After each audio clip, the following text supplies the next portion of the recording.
So you're all very welcome this morning. Now I'm going to show you how to thread a domestic sewing machine. So this would be for anyone that's new to using a sewing machine or anyone that needs a refresher. So most domestic sewing machines are set up pretty much the same way. And if you know how to do the threading on one machine, it's very straightforward to do it on another.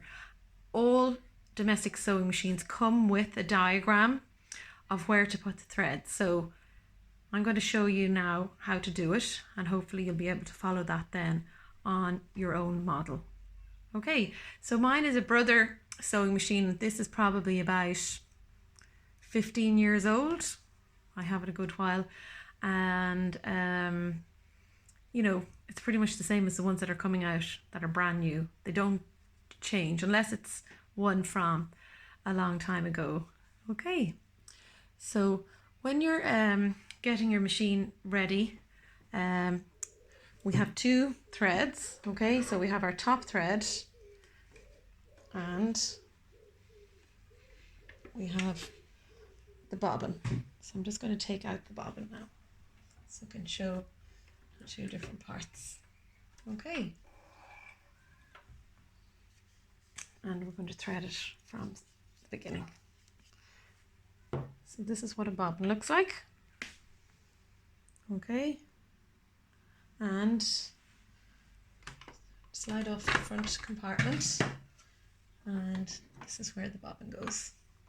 Okay, so I'm going to release the little lever on the bobbin case, and here we have the bobbin now. So we take it all apart, and this is what you need to learn how to put in. So this is the bobbin case, and this is the bobbin.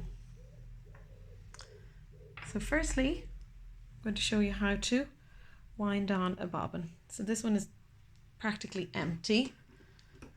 It goes on to the bobbin holder, and again there is a diagram right beside it to show you where to put the bobbin, and then you put your spool on the spool holder.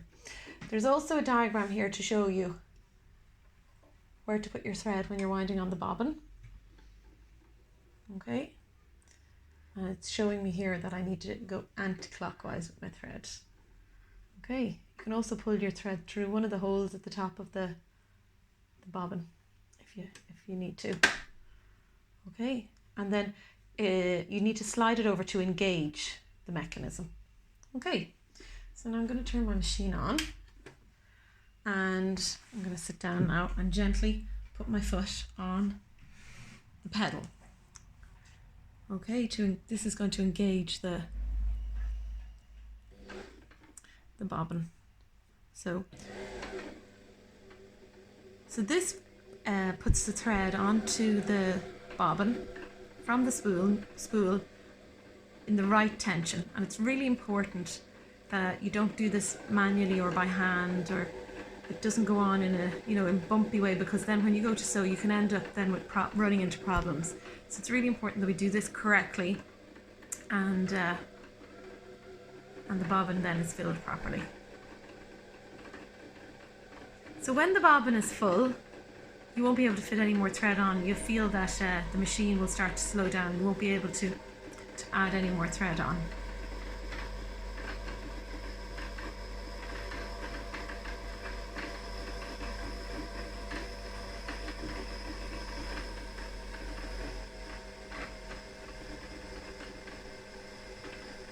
So my bobbin now is slowing down, and I'm just going to leave it at that. Okay.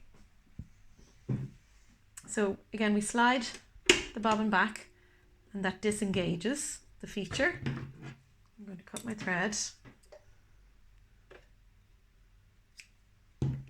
and take off the bobbin. Okay.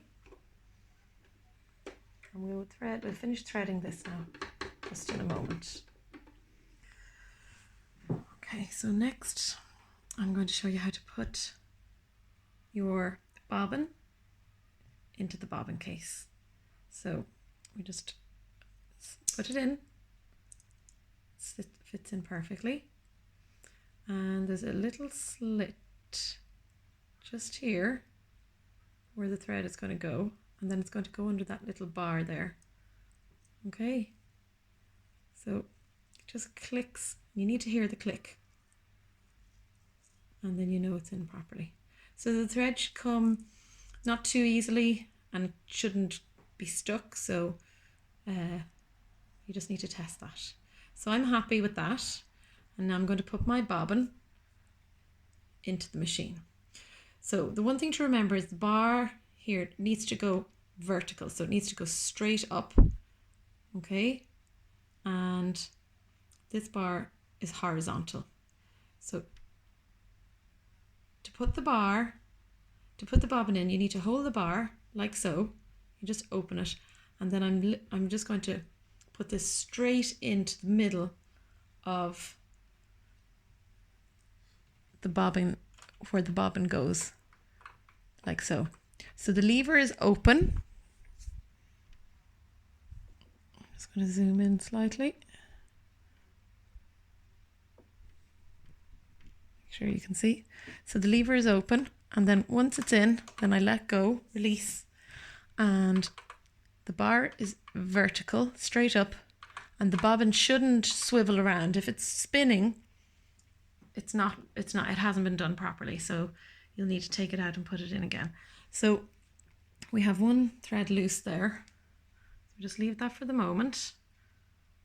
I'm going to zoom back out and show you how to finish your threading. So now we're going to thread, following the diagram on your machine, going to thread your top thread. Okay, so here's your spool, top of the machine, and we're following the guide. So this is through number 1, following the arrow that says number 2, down and around and up, and I'm going to go around the hook. So this is connected to my needle. So if that's too low down, you need to bring it up. All you need to do is turn this right wheel on the right hand side of the machine towards you. So try to remember, always turn it towards you. Okay. And then I'm following from 4 down to 5. And then there's just a little guide down here that I put my thread around. And then I'm simply going to thread my needle. And the needle on a domestic sewing machine threads from front to back. So I'm just going to snip off the end, just to make sure I don't have any loose threads, and just straight through. Okay, and bring it under. Now I want to bring up the bottom thread. So I hold my top thread and I am going to turn the wheel 360 degrees, and that loops around and it will pull up your bottom thread. You can see the little loop there. Okay, so just make sure you can see that. I'll zoom in a little bit there. Okay. Okay. And we have our 2 threads over to the side, and I can close up my machine now. Okay. Now I'll just zoom back out. So just to explain a couple of features, and again, every model of domestic sewing machine will be slightly different. So this is my tension wheel here, and it's at number 5. So if you check your manual, the tension is usually at 4 or 5. So my number 5 is circled in grey, and so I leave it at that, unless I'm directed in my manual for a different type of stitch to have it on a different tension. I'll leave it at that. And a lot of machines, the tension will be between 4 and 5. So it's usually highlighted, so I don't really mess around with my tension too much. Now, the next, if we come over here, this is my zigzag stitch. So that's indicated here, just on the right hand side. And at the moment, I have it in the middle, and that will give me a medium width of a zigzag stitch. Now, that's different to the length of the stitch. So the length of my stitch is indicated here on this wheel, okay? And depending on going up or down, this will reduce or increase the length of my stitch. So if I'm doing a straight stitch, then that's controlled by this wheel here in the middle. So I choose whichever stitch I'd like to do. So at the moment I'm set on a straight stitch and I have it at number 3. So that's sort of a medium length, medium to long. And if I want to do a short stitch, a really tight stitch, I have it on number 1. Okay, so if I want to change it to a zigzag, I'm going to just turn that left once, and now I'm on a zigzag. I'm in the middle, and I'm on a medium stitch. So I will have a medium zigzag stitch, and I might just do a small demonstration just so you can see how that looks. Okay, and then hopefully you'll be ready to give your own machine a go. Okay, so I've used a bright colour thread so you'll be able to see the stitches and how they look. Okay, so you lower down your foot, your presser foot. My lever is here, over to the back and the sides. Okay, and when you're sewing, it's really important to guide the fabric. So you have to let the fabric pass underneath your fingers. So you don't hold it and you don't really push it, you just guide it so that it just moves. So there are little teeth that guide the fabric, and then depending on what way we want it to go, we are in charge of the direction. Okay, so we control that end of it. And this little feature here is a reverse stitch. So a reverse stitch is like tying a knot at the beginning or the end of your seam so that the stitches don't come undone.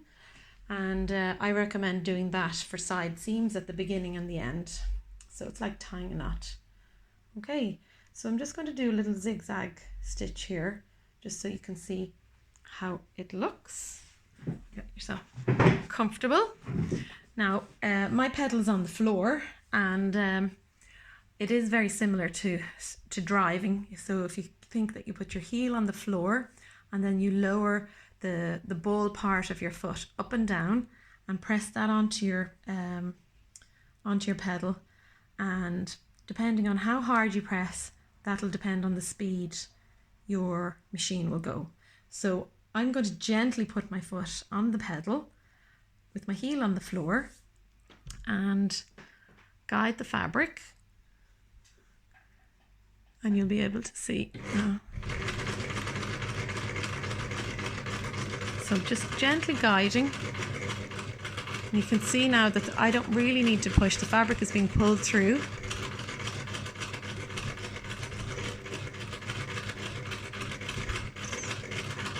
Okay, nice and gently. And anytime you want to stop, you just lift your foot up. Okay, there we go. Now my needle is up here. I'm going to drop my needle down. So I'm going to use this wheel. I'm going to drop it down. Okay. And I'm going to change direction. So this is a very handy trick to know. So I'm going to lift up my foot, and I'm just going to change direction like so and lower the foot down. Because my needle is still in the fabric, it stops the fabric then from moving about. Okay, and I'm ready to go. So I'm going to lift up my needle because I want to change and do a straight stitch. So I'm going to just move that once to the right, and we're going to do a straight stitch again.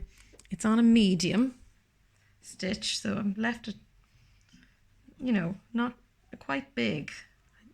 I don't really need to do a small stitch. I find them, they can be very tight, so just want to show you how this goes now. Okay, and I'm going to show you now how to do the reverse stitch. So now I'm going to hold that for about 3 stitches. Okay, It's just gone back on itself. And now we're going to continue straight on. Okay.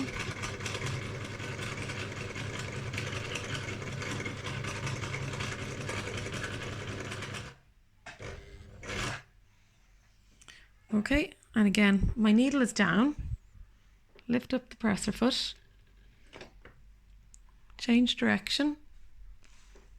And lower. So this is just great practice. Just to do this a few times. Get to know your different stitches, and you can try all the different features. So there's different types of zigzag stitches. And on my machine, just use this to go to try the different stitches. Now, if I want to do one of the other features on the SS, I will turn this wheel to SS, okay? That knob. And now that will engage the lower stitches. So you'll have to just have a look at your manual and see how to engage the other stitches in your machine, but it'll be similar enough. And your manual is so handy just for checking things, or if you forget something, just quickly have a look. So hold on to it and keep it close to hand in case you need it. Okay, so I'm going to do this number 13. I really like this stitch. Okay, and I'm on SS, and off we go.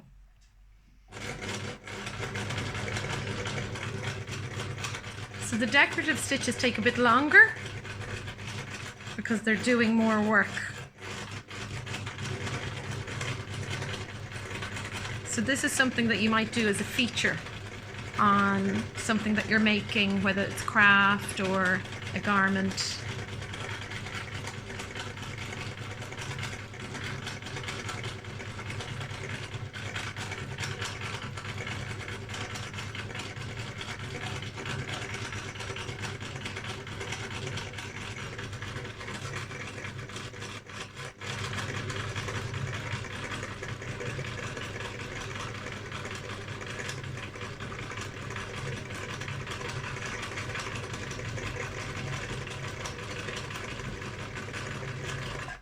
Now, how are we getting on?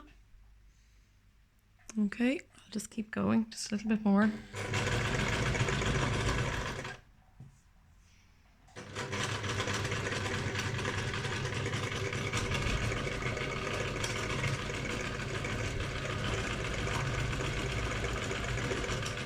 Now I'm going to just leave it at that. Okay, now my needle's up. I'm going to just lift out my fabric. And I'm going to cut my threads. I'll just show you how this looks now. So that's my straight stitch there. Okay, there's my zigzag.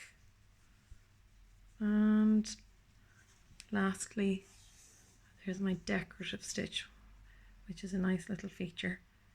Okay, so if you're a bit nervous about getting a straight line, you can draw a straight line with a ruler onto a bit of fabric, and you can practice like that, and you can just go around in a square and just try out all the different features. It's good practice, and it'll just help build your confidence. Okay.